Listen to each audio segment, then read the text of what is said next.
Shalom Ouvracha, mes chers amis. Peut-on tout demander à Kadosh Baruch Hu? Le Rav Goel El-Kriev raconte une histoire de son oncle, que son cher oncle était sorti de Netivot. Et à la sortie de Netivot, il y avait un Avrer, un Kolelman, qui était là et qui faisait l'autostop. Il lui demandait où tu vas, il lui dit je vais à Bnei Brak. Il dit ah, moi aussi je vais à Bnei Brak.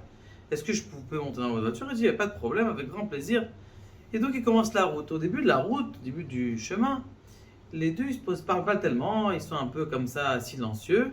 Au bout d'un moment, il se dit, qu'est-ce qu'il va faire? Il est 1h du matin, qu'est-ce qu'il va faire cet Avrer là à Bnei Brak? Il y a quoi à faire là-bas à Bnei Brak pour 1h du matin? Bon, alors il décide de lui poser la question. Il dit, mon cher nouveau passager, tu peux me dire comment ça se fait que tu vas à Bnei Brak à cette heure-là? Et il dit, écoute, je vais te dire la vérité, je voulais pas te le dire parce que... Mais j'ai pris sur moi de faire Arvit toujours avec Minyan, avec la communauté.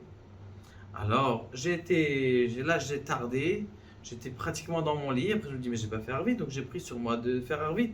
Je tourne dans les Shtibler, dans les synagogues, et je vois qu'il n'y a pas aucune synagogue dans laquelle il y a Arvit. Donc je décide d'aller à Bnei Brak. Je sais que là-bas, qu'à Iskovitch, vous savez, au coin de Rabbi Akiva, il y a là-bas toute la journée, Arvit, Shaharit, Mitra, ça s'arrête pas.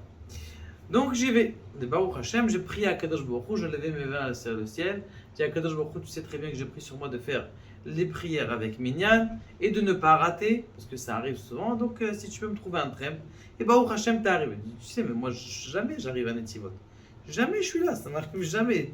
Là parce que j'avais un mariage, je suis sorti tard du mariage, je voulais pas sortir du mariage. Je dis bon, Baruch Hashem. J'ai dit mais comment tu vas faire pour revenir? Je dis moi j'ai pensé pour revenir. Je reviendrai demain matin. Je vais étudier là-bas à Pognovitch pendant toute la nuit. Et demain matin, je me réveille, je prends un bus et je rentre au collège. Bon, très bien, ils papotent toute la route. Ils arrivent à Bnei Brak. Il lui dit écoute, bon, c'est pas mon endroit où je vais m'installer, Iskovitch, mais je te dépose quand même pour tes efforts. C'est normal que je te dépose à l'endroit. Il a déposé à l'endroit. Il dit mais écoute, j'ai une petite faveur. Je dis c'est quoi la faveur? Tu peux me donner ton numéro de téléphone? J'aimerais bien savoir comment est-ce que tu retournes.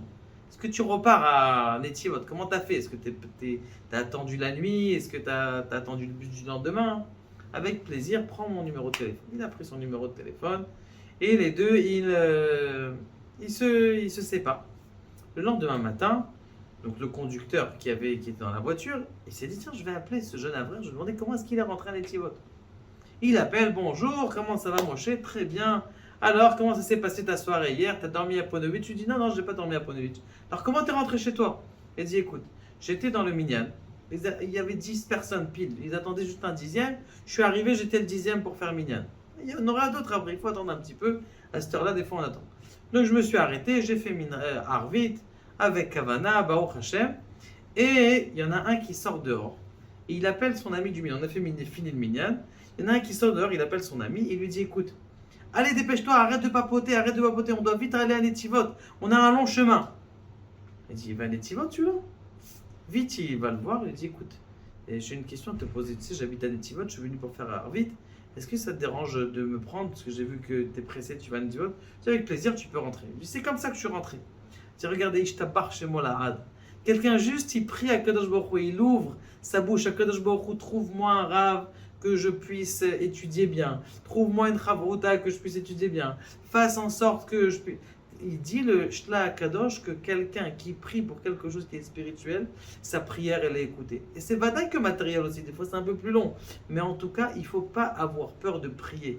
Quand quelqu'un il prie à Kadosh Baruch Hu, on peut tout demander à Kadosh Baruch Hu.